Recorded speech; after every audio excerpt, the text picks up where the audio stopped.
মুসলমান একটু খেয়াল করুন, আমার নবী পাক যখনই বলে দিয়েছেন লা ইলাহা ইল্লাল্লাহ, এই লা ইলাহা শব্দটার মাধ্যমে আমার নবী সমস্ত খোদাকে বাতিল করে দিয়েছেন। ইল্লাল্লাহ বলে একটা খোদাকে দাঁড় করিয়েছেন। কিন্তু তাদের রাগ হয়ে গেল, মুহাম্মদ কি বলে, এই সমস্ত খোদাগুলোকে মুহাম্মদ মানে না, মুহাম্মদকে আমরা ছাড়বো না। আজকে দিনে তুমি আমাদের দেশে বসবাস করো আর আমাদের খোদাকে খোদা বলে মানবে না, তোমার তো আমার দেশে বাঁচার কোনো অধিকারই নাই। ঠিক বলছি না? বল কি বলে রে, সব অনেক ঘটনা। এবারে তারা এলো আমার নবীর কাছে, মুহাম্মদ এক কাজ করে, ঝামেলার ভালো লাগছে না, আমরা সবাই মিলে তোমার খোদার ইবাদত করবো। এটা অনেকদিন পরের ঘটনা, আমি সারসংক্ষেপ বলছি। আমরা সবাই মিলে কিছুদিন তোমার খোদা অর্থাৎ আল্লাহর ইবাদত করব, আর বিনিময়ে তোমরা সবাই আমাদের খোদার ইবাদত করবে। এইভাবে আমরা পাল্টাপাল্টি করে একে অপরের খোদাকে মেনে নেব, আমরা সম্প্রীতির সমাজ তৈরি করব। চিন্তাটা ভালো না খারাপ? মক্কার উতবা সাহেব আমার নবীর কাছে গিয়েছিল না, যায়নি? যে তুমি কিছুদিন আমাদের খোদার ইবাদত করো, আমরাও তোমার খোদার ইবাদত করব।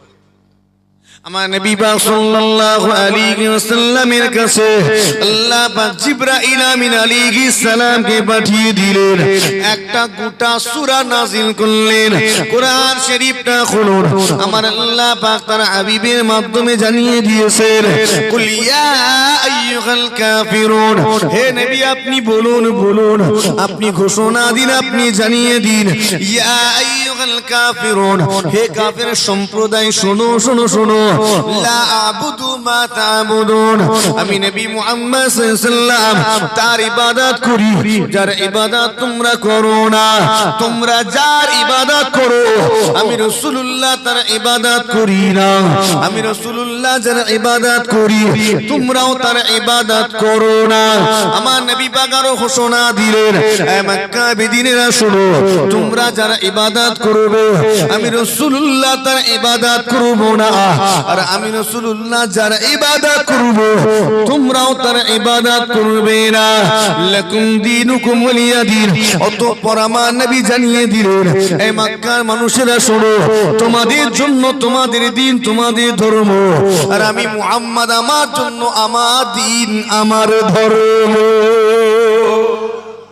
এই সূরার মাধ্যমে আল্লাহ জানিয়ে দিয়েছেন মুশফিকিন সিদ্দিকীকে কোনো হিন্দু ভাইয়ের বাড়িতে যাওয়ার জন্য পইতে ঝুলাতে হবে না। ঠিক বলছি না ভুল? ঝুলাতে হবে নাকি?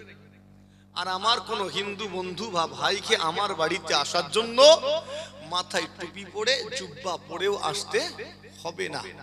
আপনি যে অবস্থায় আছেন, আপনার আইডেন্টিটি, আপনার সবকিছু নিজস্বতা রেখে আপনি আমার কাছে আসেন, এর জন্য আপনাকে কোনো পরিবর্তন করতে হবে না। ইসলাম শিখিয়েছে সম্প্রীতি। একবার জোরে হয় না সুবহান? কথা ঠিক বলছি না ভুল? আমরা সম্প্রীতির বর্তমানে ডাক দেই, অনেক জায়গায় দেখি নিজের ধর্মকে ছোট করে অন্য ধর্মের গুণগান করা হচ্ছে। আমি অবশ্যই ধর্মের প্রশংসা করেন, আমি কখনো মানা করিনি, কিন্তু কোন হিন্দু ভাই যদি সেই ধর্মকে ছোট দেখিয়ে আমার ধর্মের প্রশংসা করে, ইসলাম পারমিশন দিয়েছে তাকে? না। তোমার কাছে তোমার ধর্মটা বড়, তুমি সেটা পালন করো। আমার কাছে আমার ধর্মটা বড়, আমি পালন করব। তোমাকে আমার ধর্মের তারিফ করার জন্য ছোট দেখাতে হবে না ওটাকে, আর তোমারটাকেও বড় দেখানোর জন্য আমারটাকে ছোট করার অধিকার আমার নেই। ঠিক বলছি না ভুল? ইসলাম শিখিয়েছে কত সুন্দর সম্প্রীতি। জি হ্যাঁ, খেয়াল করে শুনে রেখে দিন, মুসলমান আজকে মার খাওয়ার অনেকগুলো কারণ আছে। প্রথম কারণ বললাম, তুমি হক কথাটা বলে ফেলেছো। আরো অনেক কারণ, সংক্ষেপ করে আরো একটা মূল কারণের কথা বলি। মুসলমান মার খাওয়ার অন্যতম একটা কারণ হলো, আজকে দিনে আমি আপনি অযোগ্য ধর্মীয় নেতাগুলোকে অনুসরণ করি। রাগ হচ্ছে নাকি কথা বলছি বলে? বর্তমান সমাজে আপনার আমার নেতা সেজে বসে থাকা ওই ধর্মীয় ব্যক্তিগুলোর মধ্য থেকে অধিকাংশ নেতাই হলো অযোগ্য, অধিকাংশ নেতা হলো মূর্খ, আমার আপনার অধিকাংশ ধর্মীয় নেতা হলো অদূরদর্শী, তাদের মধ্যে সেই রকম বিচক্ষণতা নাই। আমি অন্য কারো কথা বলছি না, আমি আমার নিজের কথা বলছি।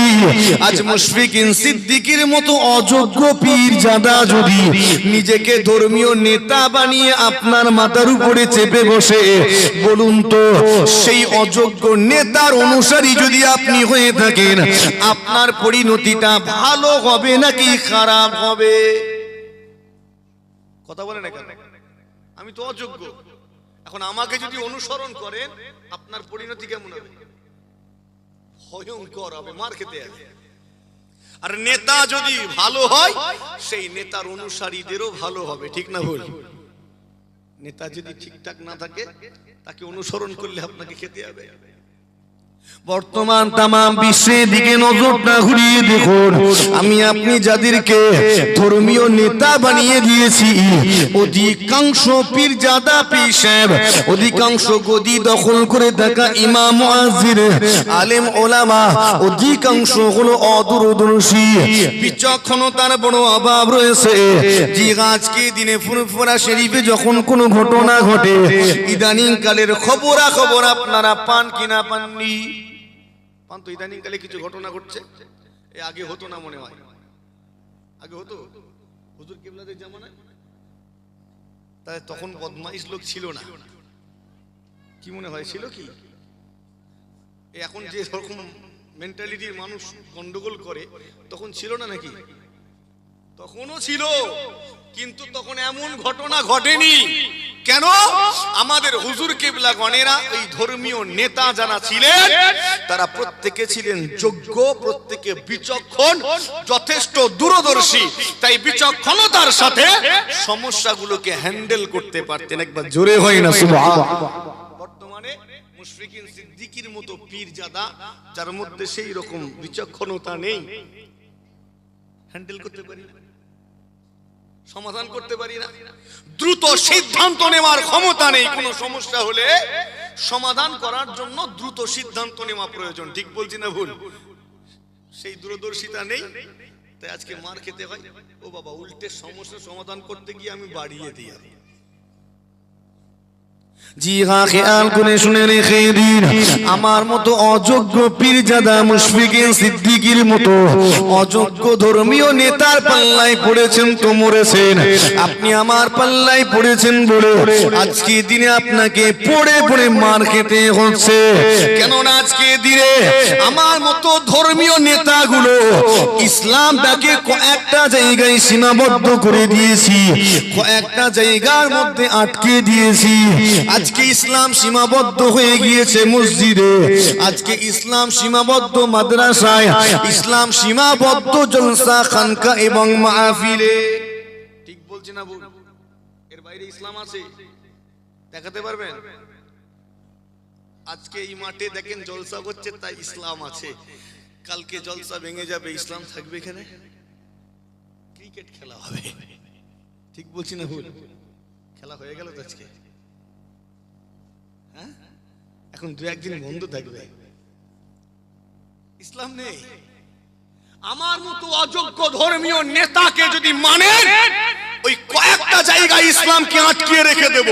আপনার চিন্তা ভাবনা পুরোপুরি এই কটা জায়গায় আটকে থাকবে, আর নাই।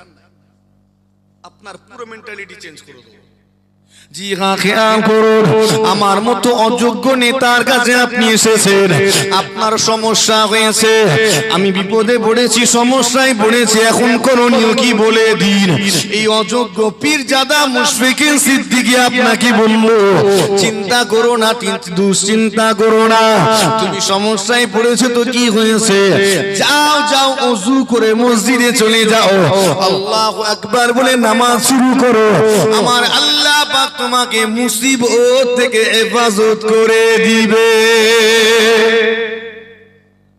বলেছি না বলিনি? যখন আমি আপনি সমস্যায় পড়েছি, সঙ্গে সঙ্গে গিয়েছি এই অযোগ্য ধর্মীয় নেতাদের কাছে। আর এই অযোগ্য ধর্মীয় নেতাগুলো আপনাকে আমাকে বলেছে, চিন্তা করো না, চিন্তা করো না, যাও যাও নামাজ পড়িতে বসে আল্লাহ পাকের দরবারে দুটো হাত তুলে কাঁদা কাঁদা করো, চোখের পানি ফেলে ফেলে দোয়া চাও। আমার আল্লাহ পাক তোমার দোয়াকে কবুল করে নিয়ে এই মুসিবত থেকে তোমাকে হেফাজত করে দিবেন। আমি আপনি সমস্যায় পড়েছি, আমার আপনার ইনকামে ভাটা পড়েছে, রুজি রোজগারে বড় অসুবিধা দেখা দিয়েছে।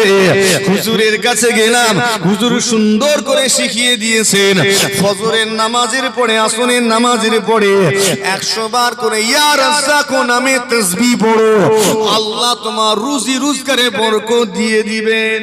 ঠিক বলছি না ভুল বলছি আমি? এই তো অযোগ্য লোককে মানলে তো এরকমই হবে।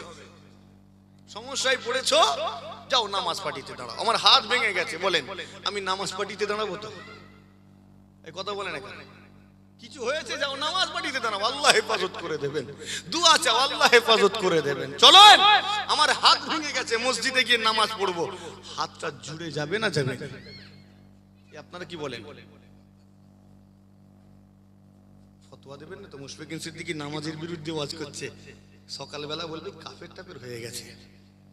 এক জায়গায় তো ওয়াজ করছে, আমার ওয়াজ শুনে বলা বলি করছে, হুজুরটা কি বিগড়ে গেল না কি বলতো? সত্যি বলছি, মানে আজকের কথা নয়, বছর 3 আগেকারের কথা।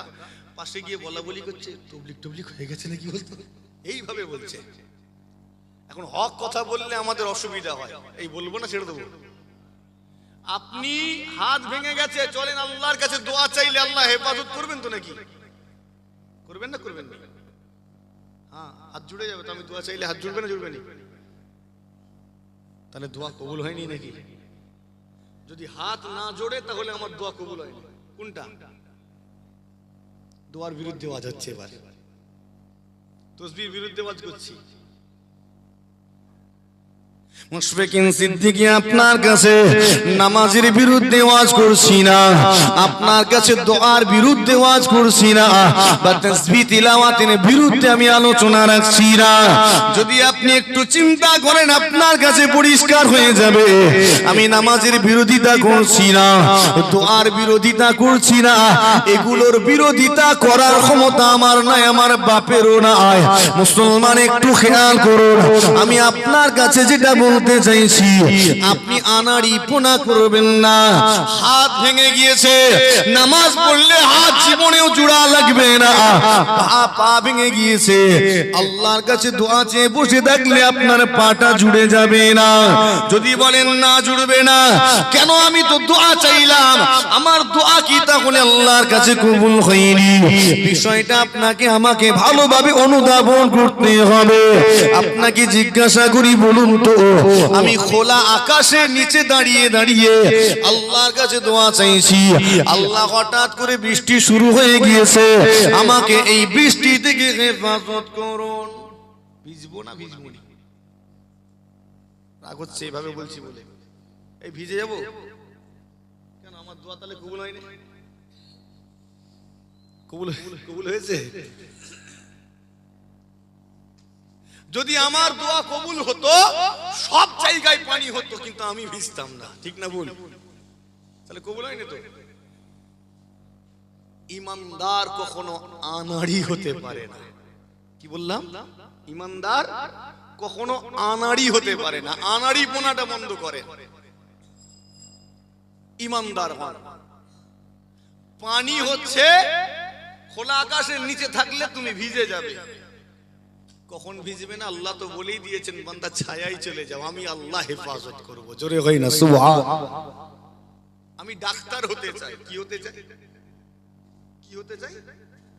আল্লাহর কাছে দোয়া চাইবো, আল্লাহ আমি ডাক্তার হতে চাই, আপনি কবুল করুন, আমাকে ডাক্তার বানিয়ে দিন। বলে বসে আছি, ডাক্তার হব না? হব না? হব না? কেন? এবার লাইনে আসছেন আপনি অনেকক্ষণ পরে। তো কেবল দোয়া চাইলে হবে না, দোয়া চাওয়ার পরে করণীয় গুলো করতে হবে। এটাই তো নাকি? এতক্ষণ সময় লাগলো লাইনে আনতে, এতক্ষণ ধরে কি ভাবছিলেন? মুশফিকিন সিদ্দিকী নামাজের বিরুদ্ধে ওয়াজ করছে, এটাই ভাবছিলেন না মনে মনে? তো কেবল দোয়া চাইলে হবে না, দোয়া চাওয়ার পরে আপনার করণীয় গুলো করে যান। করণীয় কি? যাও ভালো করে ইংরেজিটা শেখো, তারপরে সায়েন্সটাকে ভালো করে জানো, বোঝো, অতঃপর মেডিকেল সায়েন্স নিয়ে পড়ো, তবে তো ডাক্তার হতে পারবে। দোয়া চেয়ে বসে থাকলে ডাক্তার জীবনেও হবে না। করণীয় গুলো যদি না করো, ঠিক না বল, করণীয় গুলো করো, আল্লাহ তোমার চেষ্টা কবুল করে তোমাকে ডাক্তার বানিয়ে দেবেন। জোরে হয় না সুবহানাল্লাহ। মুসলমানের ছেলেরা, নওজওয়ানেরা, তরুণেরা, বিষয়টি ভালোভাবে অনুধাবনের চেষ্টা করুন। আমার মতো অযোগ্য ধর্মীয় নেতার অনুসারী যদি আপনি হয়ে যান, আপনাকে মার খেতেই হবে, কেননা আপনি তখন কিছু করতে পারবেন না। একটু খেয়াল করে শুনে রেখে দিন, নেতাগুলো যদি যোগ্য হতো তাহলে আপনার আমার এইরকম পরিণতি হতো না। যেহেতু আমি অযোগ্য, সেজন্য আপনার এইরকম অবস্থা। আজকে দিনে আমার মতো যোগ্য ধর্মীয় পীরজাদা আপনার মেন্টালিটি বানিয়ে দিয়েছে। কি বানিয়েছে? তোমার কোনো সমস্যা হলে মসজিদে চলে যাও। ইসলাম আজ কয়েকটা জায়গায় সীমাবদ্ধ। জি হ্যাঁ, আমরা কোরআন শরীফটাকে নিজেদের স্বার্থে ব্যবহার করা শিখলাম। কোরআন শরীফ সীমাবদ্ধ কয়েকটা জায়গায়, মসজিদে, এর বাইরে নেই, মাদ্রাসায়, জলসায়, তাবিজ তদবিরে। ঠিক বলছি না ভুল? তাবিজ করলে কোথা থেকে নেন? কোরআন শরীফ থেকে। ঝাড় ফুঁক দেবো, কোরআন শরীফ থেকে। এর বাইরে আর ব্যবহার নেই। আছে? নামাজ পড়বো, সূরা দরকার, কোথা থেকে নেবো? ইতিহাস থেকে নেবো তো নাকি? কোরআন শরীফ থেকে। ব্যবহার শিখে গেলাম। তাবিজ কোরআন শরীফ থেকে। ফুঁক দেবো কোরআন শরীফ থেকে, মানে কোরআন শরীফের ব্যবহার করছি আমরা। জলসা করব, রেফারেন্স দরকার, কোথা থেকে নেব? সেই কোরআন শরীফ থেকে। ব্যবহার করছি। এবার বলেন, এর বাইরে কোরআন শরীফের ব্যবহার আর আছে কি? একটু কথা বলেন, আছে? নেই তো। আমরা রাখিনি, গুটিয়ে ছোট করে দিয়েছি। আচ্ছা বলেন তো, এই কোরআন শরীফের ভিতরে আপনার পারিবারিক জীবন আছে না নেই? হ্যাঁ, আছে তো। সামাজিক জীবন, আপনার রাষ্ট্রীয় জীবন, রাজনৈতিক জীবন এই কোরআন শরীফে আছে না নেই? যদি বলেন না নেই, তাহলে এই কোরআন শরীফটা কমপ্লিট জীবন ব্যবস্থা নয়। এটা কখন কমপ্লিট? যখন এর মধ্যে সবকিছু থাকবে। এই কোরআন শরীফের মধ্যে আপনার সামাজিক জীবন থাকতে হবে, ধর্মীয়, আপনার রাষ্ট্রীয় জীবন, রাজনৈতিক জীবন, আপনার অর্থনীতি, সবকিছু এটার মধ্যে থাকতে হবে, তবে কমপ্লিট। আর আল্লাহ পুরো পৃথিবীতে যা দিয়েছেন এই 30 পারা গ্রন্থের মধ্যে সবকিছু ঢেলে দিয়েছেন। একবার জোরে হয় না সুবহানাল্লাহ। আমরা ব্যবহার করি না, আটকে দিয়েছি একটা জায়গায়। ব্যবহার করতে গেলে সমস্যা। পারিবারিক জীবনে অ্যাপ্লাই করুন কোরআন শরীফটাকে। আপনার নিজের মায়ের পেটের ভাই বলবে, এই বয়সে এত আল্লাহ বিল্লাহ নামাজ কালাম করছিস কেন? বলবে না? বলবে না? সামাজিক জীবনে কোরআন শরীফটাকে ব্যবহার করেন। আপনার বন্ধু আপনাকে বলবে, ওই এখন তো দৌড়দৌড়ি করার বয়স। কিসের বয়স? আনন্দ করার বয়স, ফুর্তি করবি। কিছুদিন আগে দেখছিলাম, অনুষ্ঠান হলো না, কয়েকটা প্যান্ডেল সব হলো, অনুষ্ঠান হলো না, হলো নি, দেখছি ওই সব জামে আটকে গেছি, তো জ্যাম প্রচুর আটকে গেছি, দাঁড়িয়ে আছি, সব দেখি মোটর সাইকেলে দৌড়দৌড়ি করছে। যারা দৌড়দৌড়ি করছে ওখানে অনেক পরিচিত মুখ দেখলাম, যাদের জন্মের পরে কানে আজান দেওয়া হয়েছিল এমন ছেলেকেও দেখলাম। দৌড়দৌড়ি করছে, দৌড়দৌড়ি করার বয়স। রাষ্ট্রীয় জীবনে অ্যাপ্লাই করুন, রাজনৈতিক জীবনে অ্যাপ্লাই করুন। আমার মতো অযোগ্য ধর্মীয় নেতা এসে আপনাকে বলবে, আলেম ওলামা, পীর সাহেব, পীরজাদা, মুফতি, মাওলানা, হুজুর, এরা তো মসজিদ, মাদ্রাসা, খানকা, জলসাই থাকবে, ওরা কেন এইখানে এলো? কথা ঠিক বলছি না ভুল বলছি?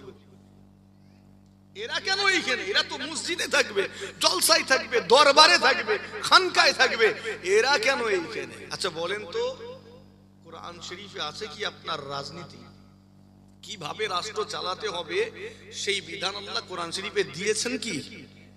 দিয়েছেন? তাহলে আপনি কেন এই কথা বললেন? এটা যদি সত্য সত্যই কমপ্লিট জীবন ব্যবস্থা হয়, এর মধ্যে আপনার সামাজিক জীবন, পারিবারিক জীবন, রাজনৈতিক সমস্ত কিছুই থাকতে হবে। একবার জোরে হয় না সুবহানাল্লাহ। একটা যদি ছেড়ে যায় এটা কমপ্লিট হতে পারে না। কমপ্লিট কখন? যখন সব থাকবে। নওজওয়ানেরা, তরুণেরা, আমার মুরব্বিয়ানেরা, জিগা শুনে রেখে দিন, আল্লাহ পাক কুরআন শরীফটাকে নাজিল করলেন কি কারণে, আর আমি আপনি কোন জায়গাতে ব্যবহার করলাম? আল্লাহ কুরআন শরীফটাকে নাজিল করলেন, বান্দা তুমি কোরআন শরীফের ধারণাটা বুঝো, কোরআন শরীফের কনসেপ্টটা বোঝার চেষ্টা করো, এই কোরআন শরীফের আইন কানুন গুলোকে ফলো করো। আমার বান্দারে, তুমি এই কোরআন শরীফের আলোকে নিজেকে আলোকিত করে না। আল্লাহ পাক কুরআন শরীফটা নাজিল করলেন পরিষ্কার এই জন্য, বান্দা তুমি কোরআন শরীফের রঙে নিজেকে পুরোপুরি ভাবে রাঙিয়ে নাও। কিন্তু আমি আপনি নিজেকে কোরআনের রঙে রাঙানো তো দূরের কথা, উল্টে কোরআনটাকে সীমাবদ্ধ করে দিয়েছি, কোরআনটাকে নিজেদের স্বার্থে কয়েকটা জায়গায় ব্যবহার করা শুরু করে দিয়েছি। যে জাতি এইভাবে কোরআন শরীফটার ব্যবহারকে সংকুচিত করে ছোট করে দেয়, সেই জাতির ধ্বংসটা অনিবার্য। ঠিক বলছি না ভুল? রাগ হচ্ছে? তুমি তো মার খাচ্ছ, কোরআন শরীফকে ছোট করে দিয়েছো। এই জন্য মার তোমাকে খেতেই হবে, কেননা অযোগ্য নেতার অনুসরণ করছো। জি আজকে দিনে মুশফিকিন সিদ্দিকীর মতো অদূরদর্শী ধর্মীয় নেতা আপনার কাছে এসে বুঝিয়ে দিয়েছে ইসলাম হলো গরিবের, ইসলামে শুধু কান্নাকাটি রয়েছে। সেজন্য ইমাম সাহেবের 2 তলা বাড়ি দেখলে আমাদের অনেকের বুকে ব্যথা ওঠে। ঠিক না বল? ইসলাম গরিবের ধর্ম না ধনীদের ধর্ম? একটু তাড়াতাড়ি বলেন তো, বলেন না। জবাব একটা এসেছে, জবাবটা ঠিক এসছে না ভুল এসছে কি মনে হয়? আপনাদের জিজ্ঞেস করি, একটু বলবেন গরিবের না ধনীদের? উভয়। কিন্তু মেন্টালিটিটা কিরকম? মেন্টালিটি হলো গরিবের। হুজুর দামি গাড়ি চেপে ঘুরলে আমাদের অনেকের চোখ টাটাই, এই মানুষগুলো টাটাই নেই। কাদের বুঝতে পারছেন? কাদের টাটাই বুঝতে পারছেন? আশা করি আমি আপনার কথা বলছি, কিন্তু একটা শ্রেণীর অসুবিধা হয় না? হয়নি? ইমাম সাহেব 2 তলা বাড়ি করে ফেলেছে, একটা শ্রেণী বলছে ও তো 8,000 টাকা মাইনে রে, কি করে 2 তলা বাড়ি করে ফেললো? আমরা মাস গেলে 25,000 টাকা ইনকাম করি, আমরা পারিনি, 8,000 টাকাই করে ফেললো। গরিবের ইসলাম মেন্টালিটি বানিয়েছি। হুজুরের 4 তলা বাড়ি দেখতে গেলে মুরিদের মাথার টুপি খুলে জমিনে পড়ে যায়। ওই দেখ কি করেছে, আমাদের ওইখানে যেচ্ছে জলসা করছে, টাকা আনছে বাড়ি করছে। জি আজকে দিনে আপনার আমার মেন্টালিটি বানিয়ে দেওয়া হয়েছে ইসলাম হলো গরিবের ধর্ম। মুসলমানের ছেলেরা, নওজওয়ানেরা, আপনার কাছে জিজ্ঞাসা করি, একটু বলুন তো দেখি, ইসলাম যদি সত্য সত্যই গরিবের ধর্ম হয়ে থাকে, তাহলে আমার নবী পাকের রাজ দরবারে উসমান গনি হুজুর কিভাবে জায়গা পেলেন? হযরত উসমান গনি নাম শুনেছেন না শুনেননি? গরিব মানুষ তো নাকি, জায়গা পেলেন কি করে? ধনী মানুষটা কতটা ধনী, কতটা? একটা জায়গা আমার নবী পাকের পছন্দ হয়েছে, খবরটা উসমান গনি হুজুরের কানে গেছে, সঙ্গে সঙ্গে পুরো জায়গাটাকে কিনে নিয়েছেন, খরিদ করে আমার নবী পাকের কদম মোবারকে রেখে দিয়েছেন। জোরে হয় না সুবহানাল্লাহ।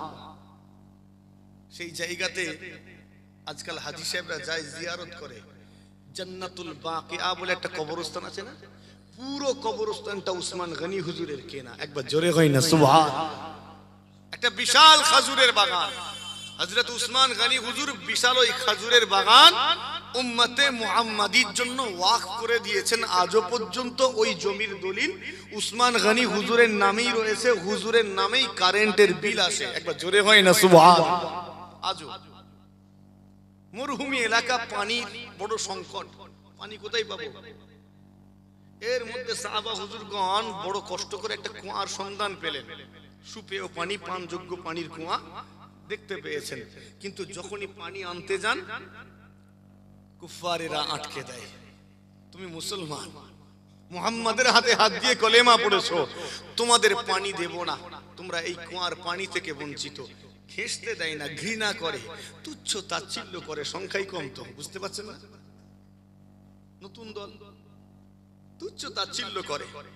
সাহাবে কিরাম হুজুরদের মন খারাপ, অন্তরে ব্যথা নিয়ে আমার নবী পাকের দরবারে গিয়ে নালিশ জানালেন, ইয়া রাসূলুল্লাহ, ইয়া হাবিবাল্লাহ, হুজুর ওই কুয়াতে পানি নিতে গেলে আমাদের বাধা দেয়, আটকে দেয়, পানি নিতে দেয় না, আমাদের ঘৃণার নজরে দেখে। আমার নবী পাক বললেন, কে আছো এই কুয়াটাকে কিনে দেবে, খরিদ করবে?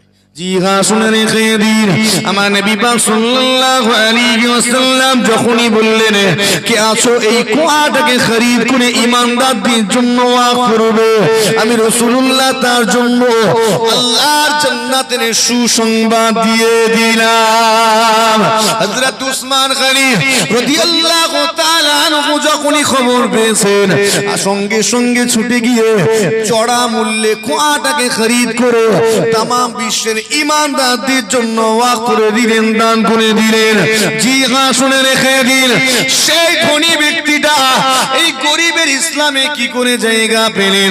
তাহলে বোঝা গেল ইসলাম কেবলমাত্র গরিবের ধর্ম নয়, ইসলাম কেবল ধনীদের ধর্ম নয়। কেবল যদি ধনীদের ধর্ম ইসলাম হতো তাহলে আমার নবী পাকের দরবারে আবু বকরের মতো গরিব সাহাবীও জায়গা পেতেন না। আবু বকর কতটা গরিব ছিলেন আপনারা আওয়াজ নসিহতে শুনেছেন, আপনাদের জানা রয়েছে। আমার নবী পাক বললেন, বাবা যুদ্ধ হবে, টাকা পয়সার দরকার কার কাছে কি আছে আমার কাছে নিয়ে এসো, সাহায্য করো। প্রত্যেকটা সাহাবা হুজুর নিজের স্বার্থ অনুযায়ী দান করেছেন, আমার নবী পাকের দরবারে হাজির করেছেন। হযরত আবু বকর হুজুরের পালা পড়েছে, একটা ছোট্ট গাঁটলি আমার নবী পাকের কদমে রেখে দিয়েছেন। আমার নবী পাক সাল্লাল্লাহু আলাইহি ওয়াসাল্লাম যখন এই গাঁটুলিটা খুলতে লেগেছেন, গাঁটুলিটা খোলার পরে গাঁটুলির ভিতরের অবস্থা দেখে অবাক হয়ে গেলেন। কেননা আবু বকর এই গাঁটুলির ভিতরে বাড়ির নিত্য প্রয়োজনীয় সরঞ্জামটুকু বাদ দেয়নি, সমস্ত কিছু এনে হাজির করেছে। আমার নবী পাক জিজ্ঞাসা করলেন, ও বাবাজি আবু বকর, আপনি এ কি করেছেন? আপনার বাড়িতে কিছু নাই বলে মনে হয়, যা কিছু ছিল সব কিছু মনে হয় আমার কাছে দিয়ে দিয়েছেন। আবু বকর, আপনার বাড়িতে কি আছে, কি রেখে এসেছেন বলুন। সঙ্গে সঙ্গে আমার আবু বকর সিদ্দিক রাদিয়াল্লাহু তাআলা আনহু জবাব দিয়েছিলেন, ইয়া রাসূলুল্লাহ, ইয়া হাবিবাল্লাহ, আমি আবু বকর আমার বাড়িতে আল্লাহ আল্লাহ রাসূলকে রেখে এসেছি।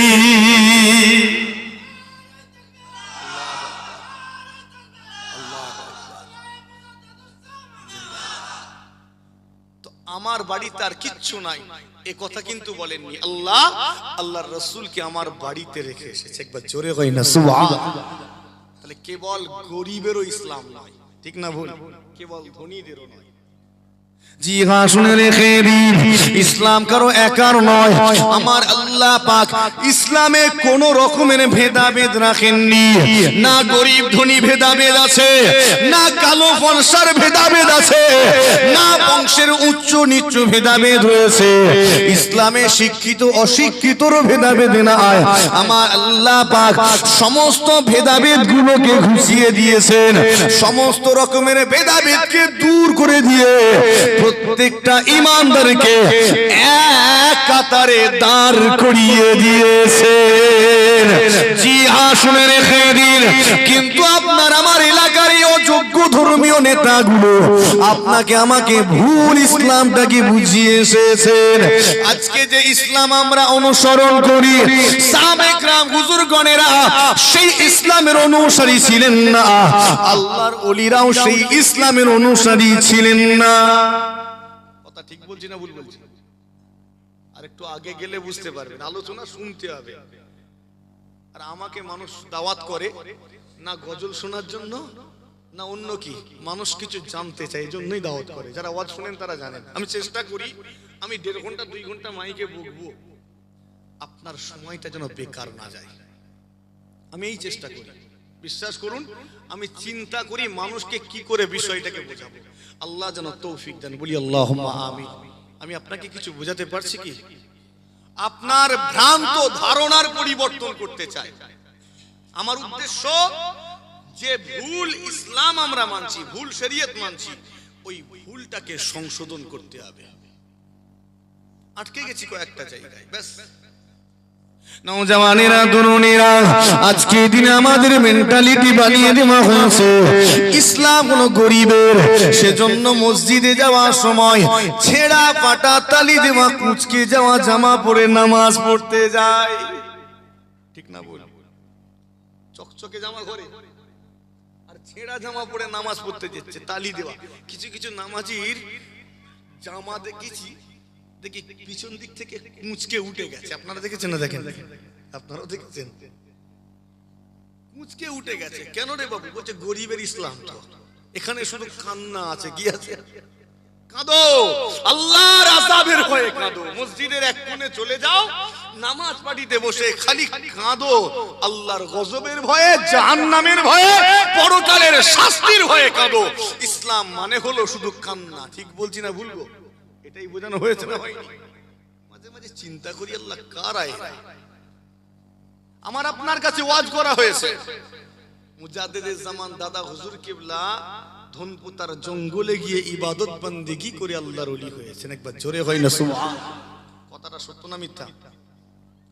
হযরতে ছোট হুজুর পীর কিবলা রাহমাতুল্লাহ আলাইহি সেই একই জঙ্গলে 22টা বছর ধরে ইবাদত বন্দেগী করে আল্লাহর ওলি হয়েছেন। জোরে হয় না সুবহান? হযরতে শাহ আব্দুল মুমিন রাহমাতুল্লাহ আলাইহি বাকুলে শুয়ে আছেন, সারাটা জীবন ধরে জঙ্গলে জঙ্গলে ঘুরে ঘুরে আল্লাহর ওলি হয়েছেন। জোরে হয় না? এরপরে একটা প্রশ্ন করব, সেটা বুঝতে পাচ্ছেন কি? আমাদের কাছে ওয়াজ করা হয়েছে আল্লাহ পাকের ওলি বলখের বাদশাহ, শুনেছেন না? ইব্রাহিম বিন আদহামের ওয়াজ। বলখ প্রদেশের বাদশাহ ছিলেন শাহেনশাহ। সেই বাদশাহ ইব্রাহিম বিন আদহাম বাদশাহী ছেড়ে দিয়ে জঙ্গলে গিয়ে আল্লাহর ইবাদত বন্দেগী করে ওলি হয়ে গেলেন। জোরে হয় না সুবহান? তাহলে মোদ্দা কথা কি দাঁড়ালো? আল্লাহর ওলি হতে গেলে কোথায় যেতে হয়? সবাই মিলে বলেন, কোথায় যেতে হয়? আল্লাহকে পেতে গেলে কোথায় যেতে হয়? আমি আপনাকে ঠিকঠাক বুঝাতে পারছি কি? রেজাল্ট কি হলো? রেজাল্ট এটাই, তুমি যদি আল্লাহকে পেতে চাও এই লোকালয়ে পাবে না। আল্লাহ এখানে থাকেন? আমি তো দেখছি সব আল্লাহকে জঙ্গলে গিয়ে পেয়েছে। তাহলে আল্লাহ জঙ্গলেই থাকে, লোকালয়ে থাকে নাকি? 5তলা বাড়িতে থাকে? দামি খাটে আল্লাহ থাকে? কোথা থাকে? জঙ্গলে। সেই জন্যই জঙ্গলে যেতে হয় আল্লাহকে পেতে গেলে। আমি জানি ওয়াজ খারাপ লাগছে, একবার দরুদ শরীফ আল্লাহুম্মা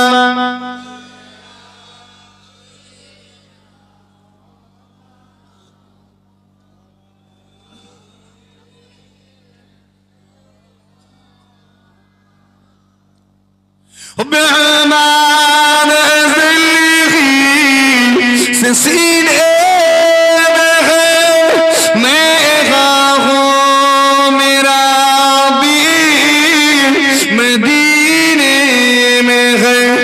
बेईमान जिंदगी से सीने में है, मेरा हो मेरा भी मदीने में है।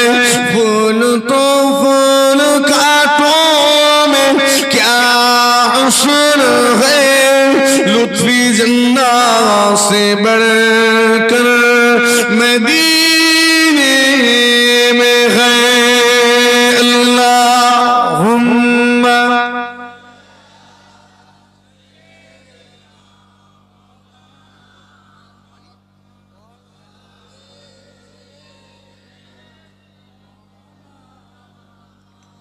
আমার দিনদার ইমানদার ভাই, নেককার আল্লাহওয়ালা পরহেজগার মুমিন মুসলমান হয়ে যান এরা।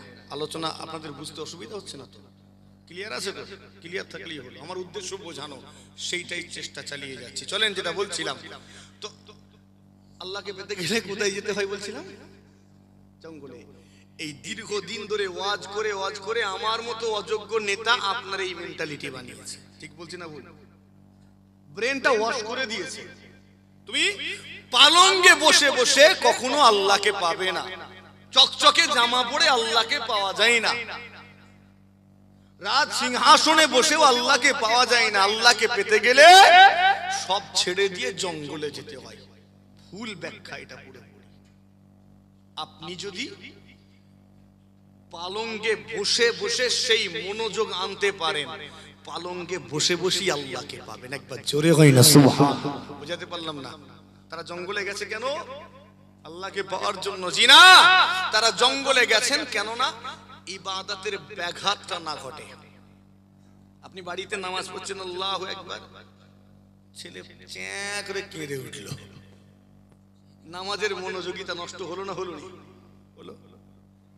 মসজিদে গেছেন, আল্লাহু আকবার, নামাজে দাঁড়িয়েছেন, চিন্তা করছেন বাড়িতে চাল শেষ হয়ে গেছে।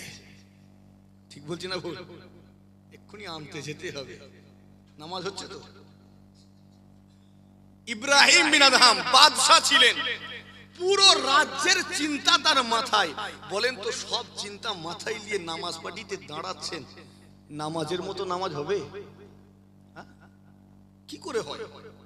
আল্লাহ অমুক জায়গায় বিদ্রোহীরা জেগে উঠেছে, অমুক জায়গায় এই সমস্যা, সব ওই নামাজে দাঁড়িয়ে দাঁড়িয়ে মাথায় চিন্তা হচ্ছে। তিনি দেখছেন এইভাবে আমি ইবাদতে কনসেন্ট্রেট করতে পারছি না, মনোযোগ দিতে পারছি না।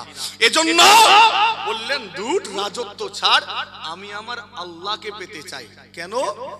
তাকে পেলে এর চেয়ে বড় রাজত্ব তিনি দিয়ে দেবেন। জোরে হয় না সুবহানাল্লাহ? ঘটনা নিশ্চয়ই শোনা আছে। যখন আল্লাহকে পেয়ে গেলেন, নদীর মাছ হুজুরের হারিয়ে যাওয়া সূঁচটাকে তুলে এনে দিলে। জোরে হয় না সুবহানাল্লাহ? মনে আছে না নেই? ঘটনা শুনেছেন তো? তো তিনি জানেন আজকে আমার রাজত্ব এইটুকু বাল্খ প্রদেশে, ছেড়ে দিয়ে জঙ্গলে যাচ্ছি। জঙ্গলে গেলে আল্লাহকে পাওয়া যায় এ ধারণা দেওয়ার জন্য নয়। কেন আমি যাচ্ছি? আমার ইবাদতের মনোযোগিতা বাড়ানোর জন্য, একাগ্রতা বাড়ানোর জন্য। আন্তরিকতার সাথে সেই জঙ্গলে গিয়ে ইবাদত করলেন, আল্লাহকে পেয়ে গেলেন। যখন আল্লাহ খুশি হয়ে গেলেন, কুল কায়নাত ইব্রাহিমের হয়ে গেল। জোরে হয় না সুবহানাল্লাহ? মুসলমানের ছেলেরা, ও নওজওয়ানেরা, তরুণেরা, বিষয়টি ভালোভাবে বোঝার চেষ্টা করুন। আজকে দিনে আপনার আমার মেন্টালিটি বানিয়ে দেওয়া হয়েছে জঙ্গলে যেতে হবে আল্লাহকে পেতে গেলে। দামি গাড়ি চাপা যাবে না, তোমাকে তো বাসে করে জলসায় যেতে হবে। এজন্য আপনার আমার এলাকার কিছু মানুষ এই রকম ভাবে বলা বলি করে, হুজুর হয়ে কেন তুমি দামি গাড়ি চাপবে, হুজুর হয়ে কেন দামি পোশাক পরবে। এমন ভাবে আপনাকে আমাকে বুঝিয়ে দেওয়া হয়েছে ইসলাম যেন গরিবের ধর্ম। নওজওয়ানেরা পরিবর্তন হয়ে যান। আপনি মসজিদে যাচ্ছেন, ছেঁড়া পাটা তালি দেওয়া, সেলাই করা কুচকে যাওয়া জামা পরে, জিজ্ঞাসা করি বলুন তো দেখি, আপনার এই ছেঁড়া পোশাক পরিধান করে নামাজটা আল্লাহ দরবারে কি কবুল হবে? একটু বলেন না গো, হবে না? হবে না? হয়ে যাবে তো? আমার হালাল টাকায় কিনেছি জামাটা, নামাজ হবে না মানে? হবে না? হবে না? আমি বিসমিল্লাহ বলে 3 বার ধুয়ে পাক করেছি আমার পোশাকটা, নামাজ হবে না মানে? শোনেন, বাড়িতে আলমারিতে চকচকে জামাটা তুলে রেখে দিয়েছেন কর্পূর দিয়ে। মুশফিকিন সিদ্দিকী চকচকে জামা আলমারিতে তুলে দিয়ে ছেঁড়া ফাটা নোংরা এমন এমন জামা পরে নামাজ পড়তে যাচ্ছে, চিমটি কাটলে 1.5 কেজি ময়লা উঠে আসবে। ওই জামা পরে নামাজ পড়লে নামাজ হবে তো নাকি? সব কেমন হক চকিয়ে যাচ্ছে, ভুলভাল ফতোয়া দিনই তো। আল্লাহ আমাকে ধনী বানিয়েছেন, আমি যদি গরিব সেজে ঘুরি তাহলে আল্লাহর শুকরিয়া আদায় করছি না। ঠিক না ভুল? মানুষের কাছে ধোঁকা দিচ্ছি না দিইনি? হ্যাঁ, খারাপ লাগছে? আল্লাহ তোমাকে সম্পদের মালিক বানিয়েছেন, তুমি কি করবে? সে আল্লাহর শুকরিয়া আদায় করো। একবার জোরে হয় না সুবহানাল্লাহ। আমরা সেটা না করে আরো যেন গরিব সেজে ঘুরে বেড়াচ্ছি। সতর্কতা অবলম্বন করুন নওজওয়ানেরা, তরুণেরা, আলোচনার বিষয়টি উপলব্ধি করার চেষ্টা করুন। আপনার বাড়িতে চকচকে পোশাক, ডিজাইন করা জামাটা তুলে রেখে দিয়েছেন, আর আল্লাহর সামনে দাঁড়ানোর সময় ছেঁড়া পোশাক পরছেন। নামাজটা হবে কিনা ফতোয়া নিয়ে নেবেন। জি হ্যাঁ, এই চকচকে পোশাক পরিধান করে কোথায় যাবে? বন্ধুর সাথে দেখা করতে। কি ধরনের বন্ধু আর ভেঙে বলছি না, ওই জামা পরে বিয়ে বাড়িতে যাবে, পয়লা জানুয়ারি ঘুরতে যাবে, চকচকে জামা, আর খোদার সামনে দাঁড়ানোর সময় ছেঁড়া জামা। লজ্জা লাগে না? এই চকচকে পোশাকের মালিক আমাকে কে বানিয়েছেন? যে আল্লাহ আমাকে এই পোশাকের মালিক বানালেন, সেই আল্লাহর সামনে দাঁড়াচ্ছি, তালি দেওয়া যাবে? লজ্জার বিষয় না? একটা ইমানদার যখন নামাজ পড়িতে দাঁড়াবে, তার পোশাকের গুণগত মানটা কেমন হবে? নওজওয়ানেরা শুনে রেখে দিন, পরিষ্কার কিতাবের মধ্যে লিখে দেওয়া হলো, তুমি যখন নামাজে দাঁড়াবে তোমার পোশাকটা কেমন হবে জানো? বান্দারে, তোমার পোশাকটা অবশ্যই উত্তম পোশাক হতে হবে। কি পোশাক? উত্তম। এখন এই ডিজাইন করা আলমারিতে তুলে রাখা জামা আর তালি দেওয়া জামা, দুটোর মধ্যে কোনটা উত্তম? ডিজাইন করা দামি জামাটা উত্তম। এবার বুঝাতে পারছি? বান্দারে, তুমি আল্লাহর ইমানদার বান্দা, তোমার কাছে সবচেয়ে প্রিয় হলেন আল্লাহ, কিন্তু তুমি কি করলে? সে আল্লাহর সামনে দাঁড়ানোর সময় ছেঁড়া জামা, আর বন্ধুর সামনে যাওয়ার সময় চকচকে পোশাক। যে পোশাক পরে বন্ধুর সামনে গিয়ে দাঁড়াতে লজ্জা লাগে, যে পোশাক পরিধান করে তোমার বন্ধুর সামনে দাঁড়াতে শরম লাগে, হায়া লাগে, সেই পোশাক পরিধান করে তুমি তোমার মালিকের সামনে কি করে দাঁড়াও? সতর্কতা অবলম্বন করো। মেন্টালিটি বানিয়ে দেওয়া হয়েছে ইসলামে শুধু কান্না রয়েছে, কাঁদো আর কাঁদো। হাসি আছে নাকি ইসলামে? এই হাসি আছে কই? সব তো কাঁদতেই বলছে, হুজুরও কাঁদছে, মুরিদও কাঁদছে, বক্তাও কাঁদছে। এক একটা বক্তা এমন কাঁদে, 2 ঘন্টা ওয়াজ, 2 ঘন্টা কেঁদে যেন সাগর ভাসিয়ে দিবার খাব। ফিঙ্গার বলার দরকার নেই, কান্না। হাসি আছে নাকি ইসলাম? একটু বলেন না, আছে? আল্লাহর কুরআন বলছে ফালিয়াযহাকু কালিলা ওয়ালিয়াবকু কাসীরা। একবার জোরে হয় না সুবহানাল্লাহ। আল্লাহ হাসতে মানা করেননি তো, আমি পাইনি, মানা করেছেন পাইনি। আল্লাহ বলছেন কম হাসো, বেশি কাঁদো। জোরে হয় না সুবহানাল্লাহ। হাসতে মানা করলেন? কি বললেন? হাসতে বলেছেন তো, হাসো, মানা করেননি, কম হাসতে বলেছেন। একবার জোরে হয় না, আর একটু আস্তে করে।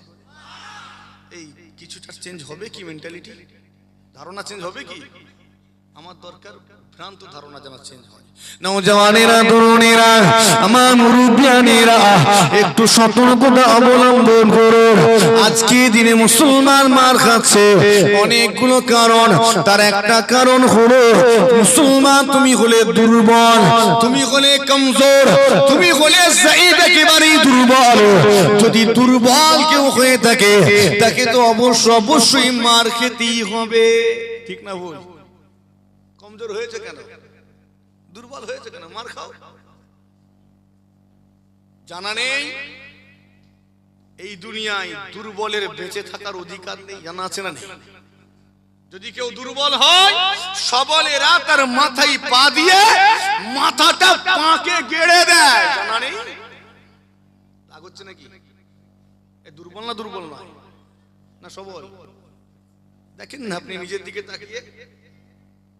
আচ্ছা বলেন তো, যখন জঙ্গলের হিংস্র বাঘ বা কোনো সিংহ শিকার করে, কোনো পালকে তাড়া কাটাচ্ছে, ছাগলের পাল, গরুর পাল বা জেব্রা, গাধা, তাড়া কাটায় না কাটায়নি? দেখেছেন না দেখেননি? মোবাইলে দৌড় কাটাচ্ছে জঙ্গলে। বলেন তো কোনটাকে ধরে? মোটা তাজা দেখে একটা প্রাণী মার্কিং করে ধরে, ঠিক না ভুল? কারণ এটাকে ধরলে আমার 2 দিন 3 দিন চলে যাবে, তাই তো? বলছে হ্যাঁ। হ্যাঁ তো বাঘ যখন শিকার করে মোটা তাজা দেখে প্রাণীকে মার্কিং করে না কেন? আমি 10 হাত লাভ দেবো, ও 16 হাত লাভ দিয়ে পালাবে কেন? তাজা তো, তাগড়া আছে, ঠিক না ভুল? ও 16 হাত জাম্প করে পালাবে, ওকে ধরতে পারবো না। তো তাড়া কাটানোর সময় ও আগে মার্কিং করে এই দলে সবচেয়ে কমজোর, সবচেয়ে দুর্বল প্রাণী কোনটা, কোন প্রাণীটা ল্যাংড়াচ্ছে, খোঁড়াচ্ছে, বুঝতে পারছেন না? কোনটা কানা, ঠিক লাইনে যেতে পারে না, উল্টো লাইনে দৌড়চ্ছে। ও আগে মার্কিং করে ওটাকে, তারপরে সব কটাকে ছেড়ে দেয়, ও টার্গেটে দৌড়ে।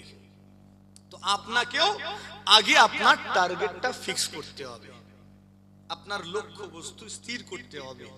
টার্গেটটা স্থির করে এবারে সেখানে পৌঁছানোর জন্য আপনার করণীয় কাজগুলো করুন। আমার আল্লাহ আপনাকে আপনার গন্তব্যে পৌঁছে দেবেন। জোরে কই না সুবহানাল্লাহ।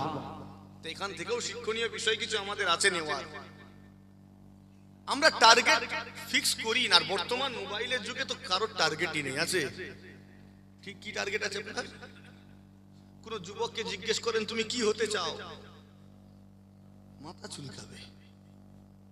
কি হতে চাই আমি এটা বলতে পারবে না। আমি বড় হয়ে কি হব, doctor, master, engineer, cricketer, footballer, কি বলতেই পারবে না। তোমার টার্গেটটা আগে স্থির করতে হবে। আমি সাইকেল মিস্ত্রি হতে চাই, যদি এটা আমার টার্গেট হয় তাহলে একটা সময় আসবে আমি এমন মিস্ত্রি হব সব মানুষ আমার কাছেই সাইকেলটা সারাতে আসবে। আমার টার্গেট নেই তাই আমার মিস্ত্রিও হওয়া হলো নি, আর কেউ আমার কাছে এলো নি। ঠিক বলছি না? বল তো আগে টার্গেট ঠিক। ওরা শিকার করার সময় আগে টার্গেট ফিক্স করে, তারপরে সব কটাকে ছেড়ে দেয়, ওই ঘোড়াটার পিছনে দৌড়ায়। তো জানা নেই দুর্বলের বেঁচে থাকার কোনো অধিকার নেই। আপনি দুর্বল হয়েছেন কেন? দুর্বল হয়েছেন তো মার খেতে হচ্ছে, কথা ঠিক না ভুল? যদি দুর্বল না হয়ে সবল হতেন আজকে আপনাকে কেউ মারতো না, সব স্যালুট করত। অনেক সময় দেখা যায় কোন নেতা মার খাওয়ার কাজ করেছে, কিন্তু মার খাওয়ার কাজ করার পরেও বুক ফুলিয়ে ডাঁটে ঘুরে বেড়াচ্ছে, কেননা তার ক্ষমতা রয়েছে, পাওয়ার রয়েছে। কেউ তার ভুলটা দেখিয়ে দেয় না, ধরিয়ে দেয় না, সামনে গিয়ে বলে না তোমার এটা ভুল, কেননা সে জানে আমি যদি গিয়ে বলি তাহলে আমার হালটা খারাপ হয়ে যাবে। এজন্য মুখে চুপ করে আঙ্গুল দিয়ে বসে আছে। জি হ্যাঁ, আপনাকে সক্ষমতা অর্জন করতে হবে, আপনার এই দুর্বলতাটা কাটিয়ে উঠতে হবে। আল্লাহর কোরআন আল্লাহ জানিয়ে দিয়েছে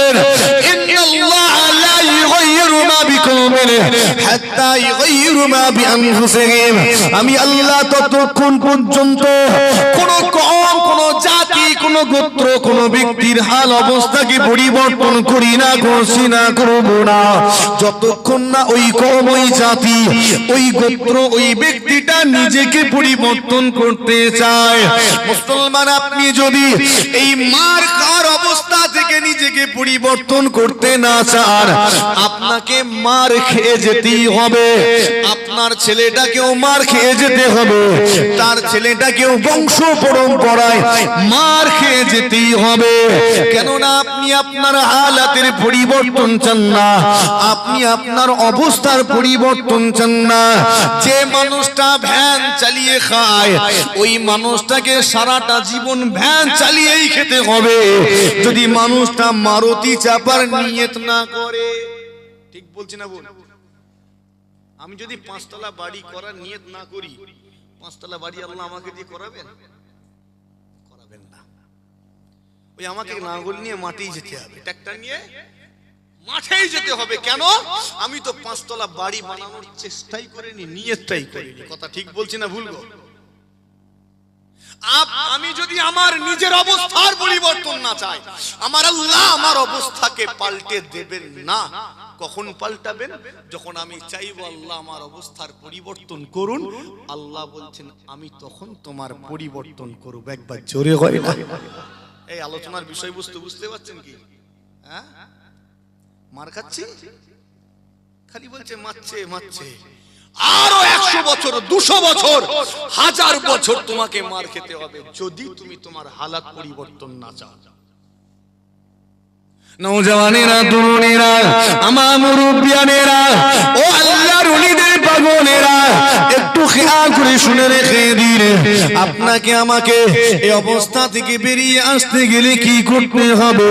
বর্তমানে যে ইসলামের অনুসারী, যে শরীয়তের অনুসারী আমরা, এই শরীয়ত আপনাকে আমাকে ছেড়ে আল্লাহর ওলিদের পালন করা শরীয়তটাকে ধরতে হবে। সাহাবে কেরাম হুজুররা যে শরীয়তকে অনুসরণ করেছেন, আমাকে আপনাকে সেই শরীয়তটাকে বুঝতে হবে। জি হ্যাঁ, বহু আল্লাহর ওলি বান্দার জীবনী পড়েছি, বহু সাহাবে কেরাম হুজুরগণের জীবনী পড়েছি, আমার নবী পাকেরও জীবন আদর্শটা কিছুটা হলেও শিখেছি, দেখেছি, জেনেছি। সেখান থেকে আমার কিছু অভিজ্ঞতা হয়েছে, কিছু জ্ঞান আমার হয়েছে। যদিও আমার অর্জন করা জ্ঞানটা একেবারেই ক্ষুণ্ণ, একেবারেই নগণ্য, তথাপিও যেটা উপলব্ধি করেছি আপনার সামনে শেয়ার করি। একটু খেয়াল করে শুনে রেখে দিন, আল্লাহর ওলিদের পালন করা ইসলাম আর আপনার আমার পালন করা ইসলাম, দুটো ইসলামের মধ্যে অনেক তফাৎ আছে। আছে না নেই? সেটা ধরিয়ে দেবো কি কোথায়? আপনার আমার পালন করা ইসলাম 5টা জায়গার মধ্যে সীমাবদ্ধ। মসজিদ, মাদ্রাসা, খানকা, জলসা, ইসালে সওয়াব, এই 5টা জায়গায় সীমাবদ্ধ। এর বাইরে আপনার আমার ইসলাম নাই। কিন্তু আল্লাহর ওলিদের ইসলামটা এই 5টা জায়গায় সীমাবদ্ধ ছিল না। সাহাবায়ে কেরামদের পালন করা ইসলামটা আপনার আমার মতো ছিল না। পার্থক্যটা ভালো করে বুঝে নিন। আপনাকে আমাকে বুঝিয়ে দেওয়া হলো, মসজিদে যাও, দোয়া চাও, নামাজ পড়ো, কবরস্থান জিয়ারত করো, এটা আপনার আমার ইসলাম। কিন্তু আমি লক্ষ্য করেছি আল্লাহর ওলিদের সাহাবে কেরাম হুজুরদের, তাদের যখন প্রয়োজন হতো ওযু করে নিয়ে মসজিদে গিয়ে আল্লাহর নামাজটা আদায় করতেন। আজান হয়েছে, নামাজের ওয়াক্ত হয়েছে, সময় হয়েছে, ওযু বানিয়ে নামাজ পড়তে চলে গেলেন। আবার যখন সময় হয়েছে তারা মসজিদে বসে আল্লাহর কাছে দোয়া চেয়েছেন। আবার যখন সময় হয়েছে ওই মসজিদে বসে আল্লাহ জিকির করেছেন। আবার যখন দরকার পড়েছে, সময় হয়েছে, প্রয়োজন পড়েছে, কাঁধে নাগল নিয়ে মাঠে চলে গিয়েছেন। আবার যখন সময় হয়েছে, ওয়াক্ত হয়েছে, তারা হাতে ব্যাগ নিয়ে দোকানে গিয়েছেন, বাজার করেছেন, দোকানদারি করেছেন।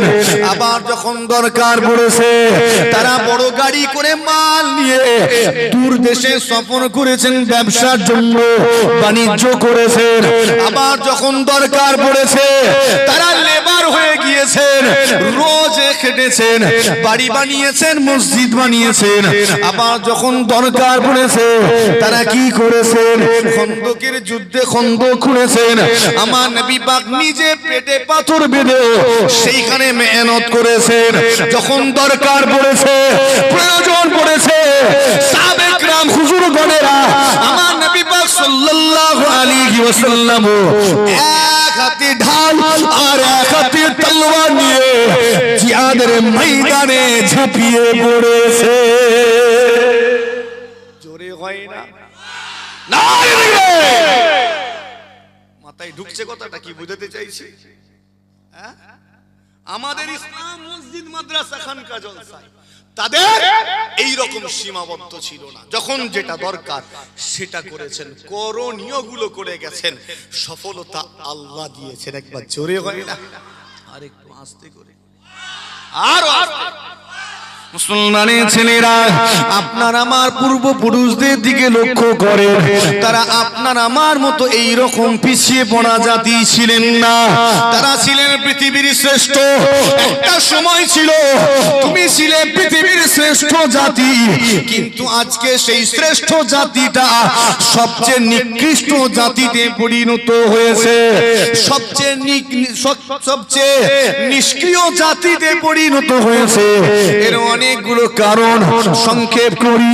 তবে আপনার আমার এই নেতাগুলো আজকে আপনার আমার পীর মুজাদ্দিদে জামান মুশফিকিন সিদ্দিকীর মতো অযোগ্য নেতা ছিলেন না। যথেষ্ট যোগ্যতা ছিল, তার যোগ্যতা ছিল, দক্ষতা ছিল, যথেষ্ট বিচক্ষণতা ছিল, তার মধ্যে যথেষ্ট পারদর্শিতা ছিল। এজন্য আল্লাহ তাকে মুজাদ্দিদ করে পাঠিয়েছিলেন।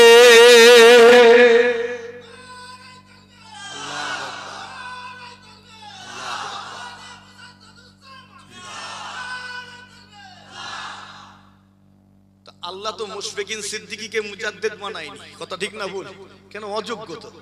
যিনি যোগ্য আল্লাহ তাকেই বানিয়েছেন মুজাদ্দিদ। একবার জোরে হয় না সুবহানাল্লাহ।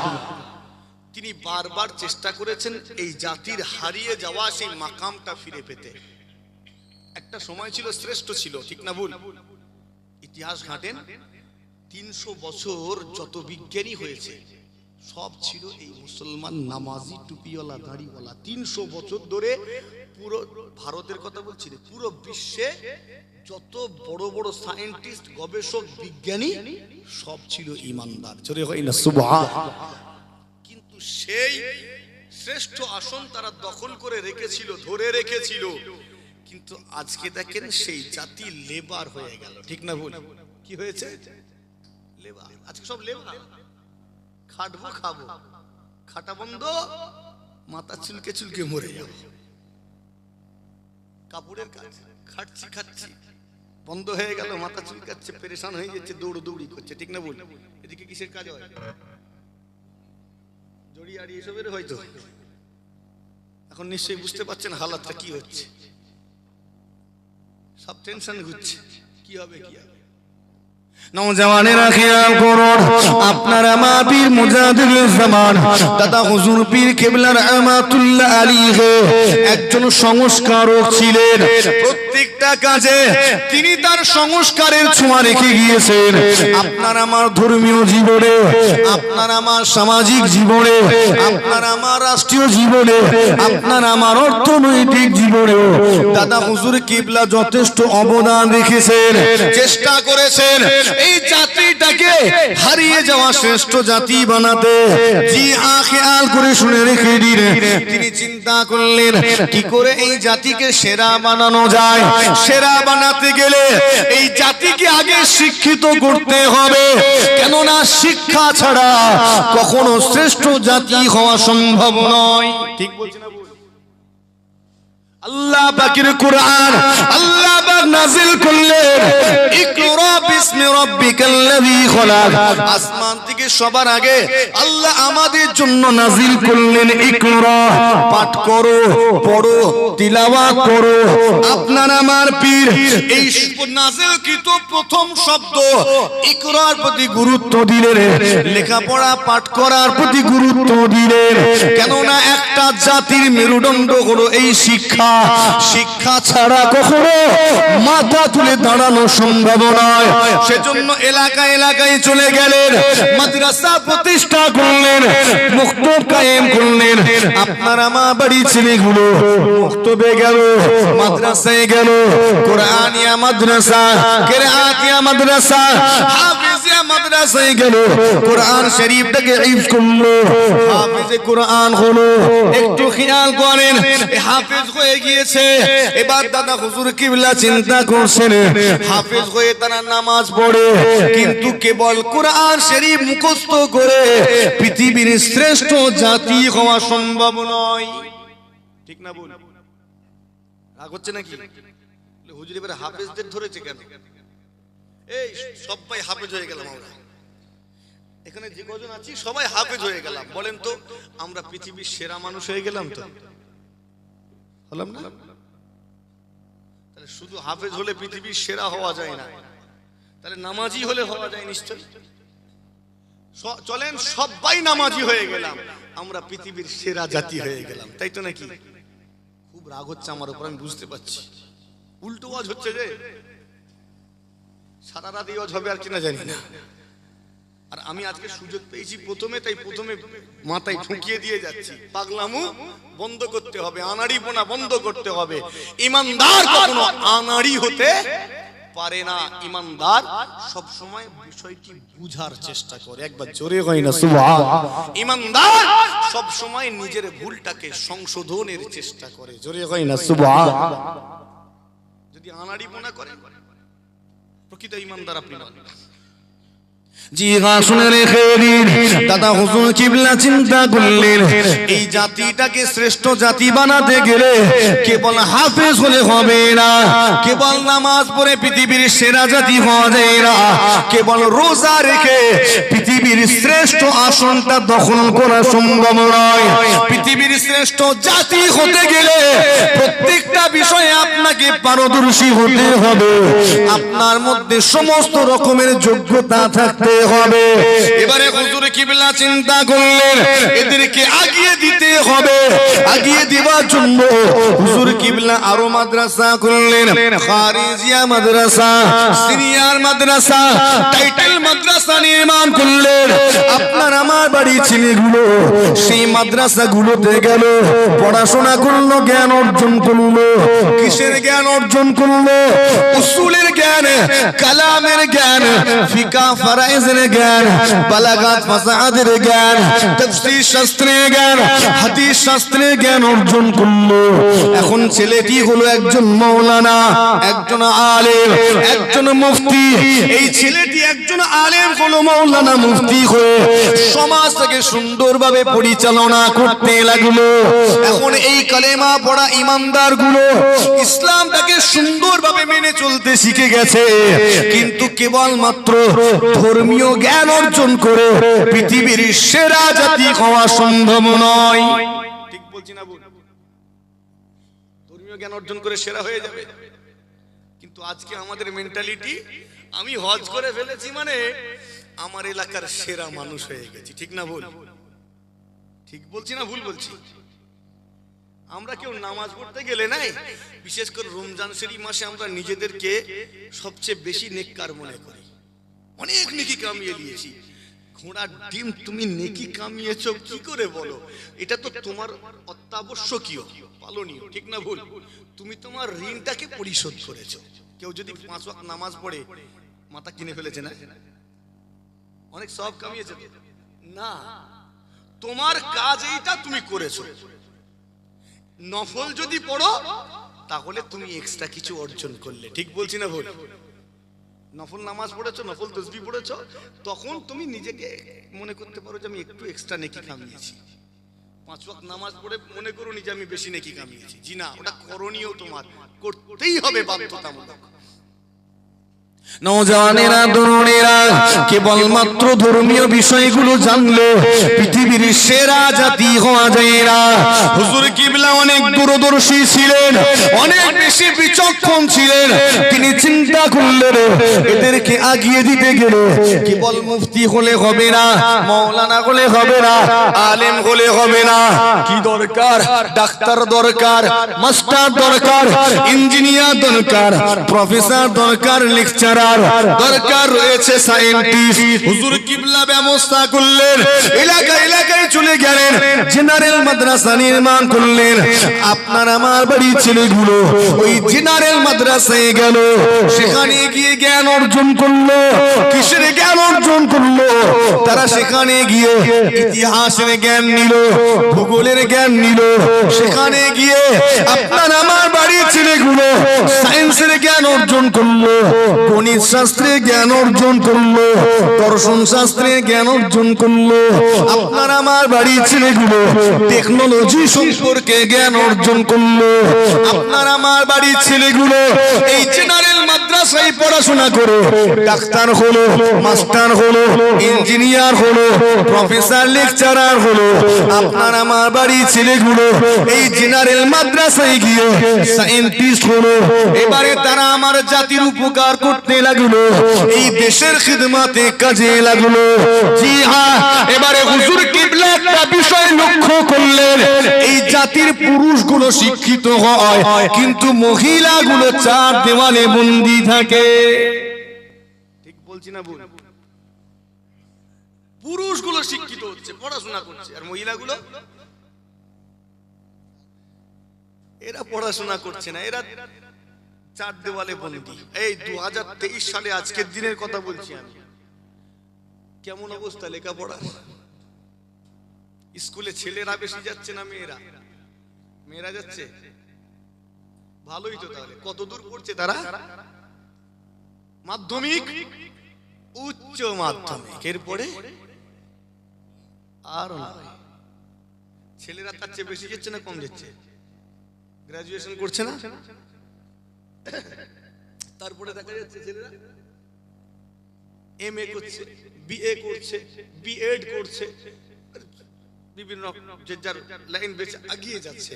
কিন্তু মেয়েদের ক্ষেত্রে আমরা একটা সীমা বেঁধে দিয়েছি, মাধ্যমিক, উচ্চ মাধ্যমিক, এরপরে নয়। এরপরে বাপ বলছে মা এরপরে আর পড়তে যেওনি, তুমি পুড়ে যাবে। আমি আজ 2023-এর কথা বলছি, এই হাল। তাহলে দাদা হুজুর কিবলার জামানায় কি হাল ছিল বুঝতে পারছেন? আমি কিন্তু একটাও ঘটনা বলিনি, বলেছি ঘটনা ছাড়া ওয়াজ হয়, বুঝতে পারছেন কি সেটা? বুঝাতে পারছি না মনে হয়। ঘটনা ছাড়া ওয়াজ হয়, কিন্তু আমরা মেন্টালিটি বানিয়ে দিচ্ছি এটা তেড়ে ঘটনা বললে জানটা খুশি হয়। এতক্ষণ আলোচনা করছি, কিছুটা বুঝতে পারছেন কি সেটা বুঝতে হবে। জি হ্যাঁ। তো সেই সময় এমন অবস্থা, দাদা হুজুর কিবলা চিন্তা করছেন পুরুষগুলো শিক্ষিত, মহিলাগুলো শিক্ষা অর্জন করে না, তার মানে 50% শিক্ষিত আর 50% মূর্খ। বলেন তো এই 50% মূর্খ নিয়ে পৃথিবীর সেরা হওয়া যাবে? কথা বলেন। তাহলে কত 60% দরকার? কত পার্সেন্ট শিক্ষিত দরকার? 100% যেদিন শিক্ষিত হবে সেদিন এ জাতি শিক্ষিত জাতি হবে। একবার জোরে হয় না? সেদিন এ জাতি সেরা হবে। কিন্তু অর্ধেক শিক্ষিত অর্ধেক মূর্খ। হুজুর কিবলা চিন্তা করছেন এই জাতিকে সেরা বানাতে গেলে মহিলাগুলোকে শিক্ষিতা করতে হবে। জি হ্যাঁ, শুনে রেখে কেননা হুজুর কিবলা চিন্তা করলেন একটা পুরুষ শিক্ষিত হওয়া মানে কেবল সে একাই শিক্ষিত হলো, কিন্তু মনে রেখে দিবেন একটা মহিলা শিক্ষিতা হওয়া মানে পুরো পরিবারটাই শিক্ষিত হয়ে যায়। আপনি পুরুষ শিক্ষিত হলেন, চাকরি পেয়ে গেলেন, চলে গেলেন আপনার কর্মস্থলে, সেখানে গিয়ে চাকরি করছেন, বাড়িতে আপনার ছেলে পুলে আছে না নেই? এবার বলেন তাদেরকে কে পড়াবে? মা তো পড়েইনি, মূর্খ, কি করে পড়াবে? কথা বলে। এজন্য হুজুর কিবলা চিন্তা করলেন বাড়ির মহিলাগুলোকে শিক্ষিতা বানাতে হবে। সেজন্য এলাকায় এলাকায় গেলেন, গার্লস মাদ্রাসা বানালেন, হাই মাদ্রাসা নির্মাণ করলেন। আপনার আমার বাড়ির মেয়েগুলো সেখানে গিয়ে জ্ঞান অর্জন করলো। কিন্তু বড় দুঃখের বিষয়, আজ 2023 সালে আসার পরেও আমাদের সমাজের অনেকের ধারণা একটু অন্য রয়েছে। কিছু কিছু মুরব্বী আছে, তারা আস্তে আস্তে করে গিয়ে বলে না, মা যতই পড়াশোনা করো না কেন হাঁড়ির কালি তোমায় তুলতেই হবে। বলে না? বলেনি? ওই ধরনের বয়স্ক মানুষগুলোকে দেখলে একটু স্যালুট করবেন, এরকম করে। কি করবেন? আপনার ধারণাটা কত সুন্দর। উনি বানিয়ে দিলেন মেয়েরা জন্মেছে হাঁড়ির কালি তোলার জন্য।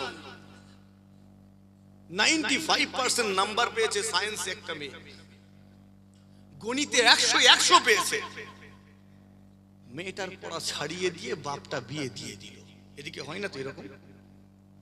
আরে বর্তমান সময় ট্যালেন্টের বড় অভাব, তুমি সেই জায়গায় একটা ট্যালেন্টেড ছাত্রীর পড়া ছাড়িয়ে দিয়ে দিলেন। বিয়ে দিতে মানা করিনি, দেন না, কিন্তু একটু বুঝার তো চেষ্টা করেন। বলেন তো ওই মেয়েটা যদি তারপরে পড়াশোনা করতো, ডাক্তার হতে পারতো না? পারতো না?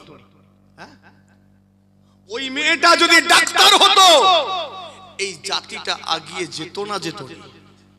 কথা বলে না কেন? ওই মেয়েটা যদি ডাক্তার হতো, এই দেশটাও আগিয়ে যেত। এই জাতি আগামী তো বটে, এই দেশটাও একটা ডাক্তার পেত, যোগ্য ডাক্তার। আপনি মেয়েটার বিয়ে দিয়ে দিলেন, এই জাতির ক্ষতি করলেন, এই দেশেরও ক্ষতি করলেন। এইগুলো হলো এই দেশের সম্পদ। ঠিক বলছি না? বল। এই দেশের জনগণ দেশের সম্পদ। যতক্ষণ না জনসংখ্যাকে জনশক্তিতে রূপান্তরিত করতে পারি ততক্ষণ বেকার। এই ডাক্তারটা যদি থাকতো, দেশের মানুষগুলো স্বাস্থ্য সেবা পেত না পেতনি? দেশটাকে তো পিছিয়ে দিলেন আপনি। নওজওয়ানেরা, তরুণেরা, আমার মুরব্বিয়ানেরা, আপনি শক্তিশালী জাতিতে পরিণত হলে এই দেশটা শক্তিশালী হবে, আমার দেশটা আরো মজবুত হবে। ও নওজওয়ানেরা, অন্যান্য দেশগুলো তখন আমার ভারতবর্ষের দিকে চোখ তুলে তাকাতে পারবে না। আমার দেশ হবে একটা শক্তিশালী দেশ, এই দেশ মজবুত দেশ হবে। ও নওজওয়ানেরা, তরুণেরা, শিক্ষা অর্জনে হুজুর গুরুত্ব দিয়েছে, কেননা শিক্ষা ছাড়া কখনো শান্তি ফেরানোটা সম্ভব নয়। জি হ্যাঁ, আপনার আমার পীর মুজাদ্দিদে জামান হুজুর কিবলা আপনার আমার জন্য কতটা মেহনত করেছেন। তিনি ছিলেন একজন স্বাধীনতা সংগ্রামী। এই দেশের স্বাধীনতা অর্জনে আপনার আমার পীর যথেষ্ট অবদান রেখে গিয়েছে। দেশের স্বাধীনতার পেছনে অবদান আছে না নেই?